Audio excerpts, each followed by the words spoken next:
Taking a trip down memory lane once in a while is not always a bad thing. I took one back from 2022 and saw a little film again called Smile, one that I thought was honestly quite interesting.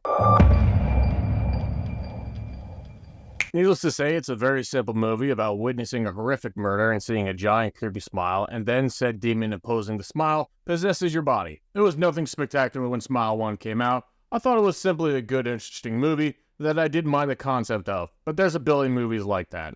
Now, with Smile 2 coming out, needless to say, I was quite impressed. Let's have some fun. Smile 2 is going to center around the main star of this movie, Naomi Scott, who is going to be playing a singer, actress, overall entertainer, who is going to be having a successful career, who also has battled a drug addiction problem.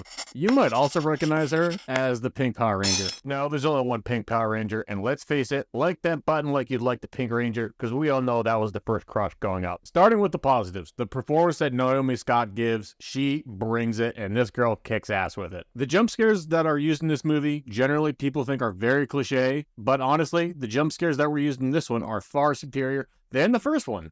Second positives are the cinematography on this one. There is a sequence of, honestly, just one event in the first opening act of the movie that is one continuous scene, and it is flawless. But now the Smile Demon does witness a death that happens right in front of her eyes, and now, naturally, the demon is going to be after her. Is this a horror movie? No, it's a suspense movie at best. The only reason I have to say that this is only going to be a suspenseful type of movie is because of the various jump scares. Yes, there's a lot more tension used in order to bring up these jump scares, and it does play off very well. Shocking, I know.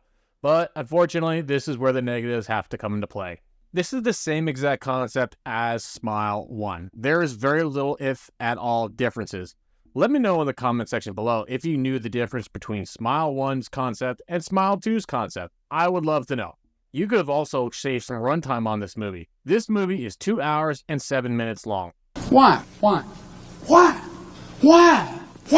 Yeah, good question there, Padre. I'm going to say it's because they were just trying to pad this to make this as long as possible. They got a bigger budget for this movie, and it shows.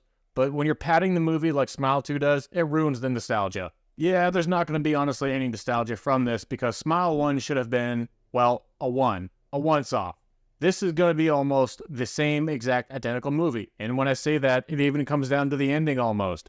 The ending to Smile 2 is going to be pound for pound the same type of ending for Smile 1, and it just makes no sense. This has always been one of my biggest issues with Hollywood. Just because a movie makes a decent amount of money like Smile 1 did, you need to get off your asses and stop telling yourself to make a sequel to it every single time. Example, Joker. But we're not going to get into that. Honestly, I would recommend that people go see Smile 2. It is a good suspense movie. However, I would not recommend seeing this in theaters. You do not need to spend your hard-earned money on this. If you want, at your leisure, go ahead, watch this on Blu-ray, save yourself some decency so at least you can fast forward for the good parts. If I would have to make a comparison with this movie, I would have to say I'd rather see Hellboy the Crooked Man again. I didn't think that movie is the best or the worst, but honestly, I knew the concept was going to be different. Unfortunately, with Smile 2, the concept was exactly the same. And, as always, until we meet again.